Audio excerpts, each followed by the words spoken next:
Welcome back to Permaculture Retreat Center. Do you hear that? Silencio.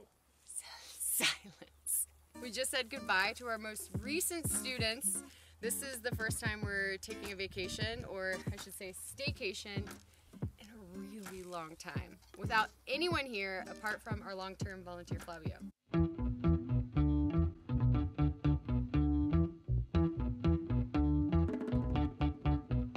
We thought we'd take advantage of this time and share with you guys some questions we thought would be interesting if we weren't us, but also some questions we've gotten on a couple of our videos about why permaculture and how in the hell we got here. How we get started. Yeah, how we got started, more or less. The question is where we are and what we were doing. So we are located in the countryside of Bolivia in the Cochabamba region in a cute little town called Misque. Very cultural, very lively and colorful. And we sit on about 8,000 square meters. We have 3 casitas, little livable homes, 2 baños secos, compost toilets, 2 running toilets and showers. Currently we have probably 40 birds, between, maybe even more than that, between ducks, turkeys, and chickens, roosters. We have electricity along with some solar that we actually are in the middle of getting fixed that can power one of our cabanas. We have a well. Oh yeah, let's go to the river. Still got water though. A sueo. We have sewage. And currently Simon and I, we make some homemade products that we sell and we trade for things that we need that we don't already have here, along with selling bike tours. We rent out our cabanas when we don't have volunteers here, but we are part of the Workaway volunteer program. And we're also selling permaculture courses that we've been hosting in person and are hoping to make online sometime soon. Another thing we sell is holistic medicinal treatments to guests, to the locals, our volunteers. And right now it's just me and Simon who live here full time. And for about 3 months now we've had a long-term volunteer. The money that we make here, we're reinvesting it into the property to upgrade the cabanas and the things we have. Yep. Your turn. Yeah, for me I look at it a little bit differently, not in terms of what we have, but like what we can do with what we have. So we have infrastructure for maybe 8 people to live here comfortably, and we have enough vegetables for a couple people to walk around, like enough living systems for a couple people just to be able to forage, and animals supporting that. Yeah, and I'd like to get the production up to like be able to feed 8 people here, and also it's a bit of a pharmacy. You know, we grow as many medicinal herbs and also some ceremonial plants here. So that's a big way that we trade and help the local community through natural healing modalities. And we also have 2 really cute dogs and 2 cats. We just got rid of our kittens that our cat Brandon gave birth to. Okay, the next question. What line of work did we do before? I studied travel industry management with an emphasis on hospitality at University of Hawaii in college, but I ended up bartending for 13 years between Hawaii and Las Vegas, and I worked in every environment you could pretty much think of apart from strip clubs and fine dining.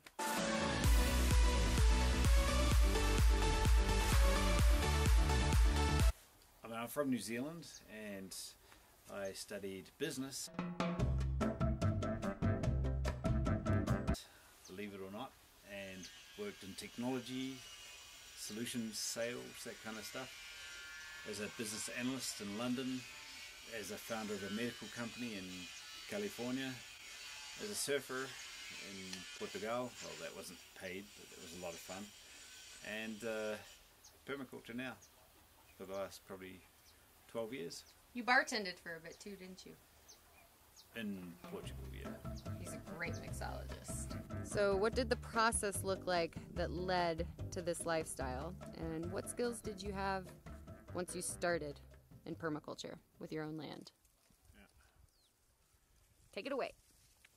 My process of coming to permaculture and living closer to nature and being productive, more responsible for my own needs, was really as the system revealed itself to me. You know, and it's a system of scarcity, and it's dishonest, really, disingenuous. So as I saw more and more of that system, I wanted less and less of it. And also as I saw that people are being manipulated through being beholden for their needs upon the system, and them just needing to continue as a widget within it, I really dropped out, you know. And permaculture's, like as Bill Mollison says, there's something, or said, the late great Bill Mollison, there's something deeply seditious about permaculture. You know, once one is independent for their food, water, shelter, medicine, they really can hold their morals high, and you know, hold the line, so to speak. So we're really at that situation, and it's been, you know, 15 years since I realized that. So when I started, I didn't know much, and I was a bit of an internet warrior. Not that I'm saying I know much now, and I'm still an internet warrior in terms of like looking at what's next and who's done what and how we can combine different techniques, what tests we can do. Yeah, it started very green, super green. In fact, that tower behind doesn't have any cement in the foundation, it's just rocks and mud. Would I do it differently now? Yes. But you know, you got to start somewhere. So it's been a process of being green to now having some experience actually living like this, and it's fun. And for me, I actually don't have a ton of experience in permaculture, maybe a lot more than the average person, but in comparison to this guy and some people I've been around, it's not much. My parents, my grandmother were very conscious of physical health and the food that we consumed. So from a young age, that was extremely important and priority in our lives, even though my definition of what healthy food is now quite different than it used to be. It's depending on food that's traveled a long way versus it coming right out of the ground or within your community. With studying travel industry management, I was always really interested in the ecotourism part of it, which includes three things. It's the environment, economy, and the native local culture. I always found that really beautiful and interesting. So that planted a few seeds with me as well. Apart from having some herbs in my apartment in Las Vegas, I'd never done any gardening whatsoever. When the lockdown started first happening in 2020, I left Las Vegas to pursue my dream of moving to the South. And I ended up stuck in Texas with my beautiful family for like 4.5 months, and I got permission from my parents to start gardening in their backyard. It's a small backyard space, especially for Texas. They had only always had aesthetically pleasing gardens with just flowers, some of which might have been edible, but not intentionally. So I really got my hands dirty, started experimenting, making mistakes for the first time in the garden back then. And then once I was able to follow through with my dream of traveling through South America, I wanted to do it in a way that my money would last a long time. So I wanted to do work exchanges, and not just in like a hotel. I wanted to be learning how to get my hands in the dirt, grow my own food, and live without depending on the government and political autonomy type stuff. So I first was in Puerto Rico, worked at a farm there for a couple months in a tiny island that is very limited in resources. It just made sense to me, and has more and more, the more that I've learned about it, how to be autonomous with our food and living in community. It just, it's made sense the more that you dive into it. And that's what brought me here. But really, I've learned the most about permaculture since I've arrived, being in one location with someone who's an expert in the land and has learned from the locals. And yeah, it's really exciting. What are the reasons why we chose this life?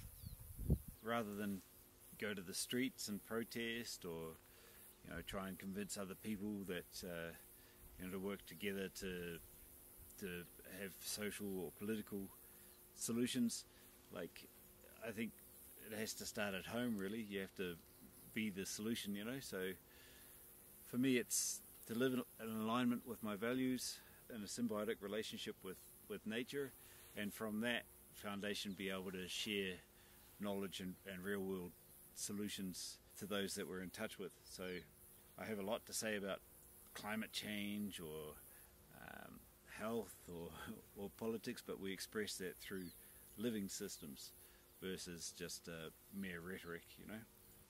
All right, I think this is our last question, and that's what's next relating to permaculture, what we're doing here. What's next for us? Do you want me to answer first? Go for it. So there's me as an individual, which I went to further my skills and education relating to agricultural ecosystems. So I'll be continuing to do that online and hands-on with things that we're doing here.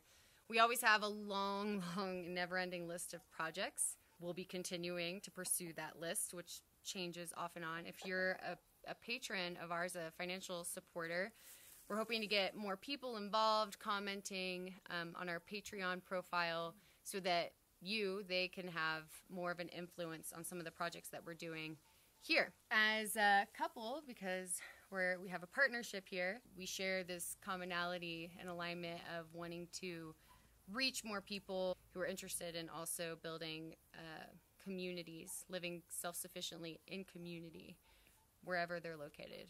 For me, yes, I love the list, and every item that goes on it is spurned by a need or an opportunity for us to improve this property. So we do grow organically here. We don't use chemicals, and we continue to test solutions to that.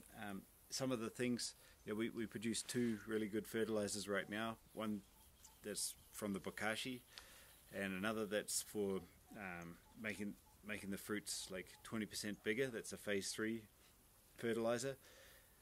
And we're looking at trichoderma, like a beneficial fungi that works really well with bigger crops also. So I want to produce that here to be able to use it, but also offer it around in Miske. Because you might have heard, or you might not have heard, there's a fertilizer shortage, there's an energy crisis, everything like coming down and prices going up. So we need robust communities that can produce food with local inputs. So that's animals here. They use cows and cow manure, but on this farm we don't have big animals, and we want to supplement what they have instead of these chemical fertilizers, ones that they can produce or ones that we produce, and the know-how for how to produce them. So that's going to be coming to you shortly. All right, that's it. That's the last of the questions. Is there something else you wanted to add? Also, rabbit pest is still on the list, but they need like a house. So we're trying to adopt the start small strategy with permaculture. So I'm sort of designing how we can start with rabbits on a small scale, even if we don't capture their pee straight away, that we can get their manure, we can have the meat for the animals, maybe for a small treat for Flavio and I sometimes. So that's coming up shortly too. That's our near-term objective, and we'd like to maybe enable you to be able to do that in your community too. That's it. Yep, we pretty much just asked ourselves some questions, imagining if we were you guys. So yeah, get started. Like get off the desk and onto the land, and if there's anything that's stopping you from doing that, let us know, and maybe we can share some motivation or some tips for how to get started. We'd love to have you doing this also. So go grow something, get your hands dirty, go love on someone, connect with your community, build some relationships, and we'll see you guys in the next video. See you later. Peace out. Alrighty.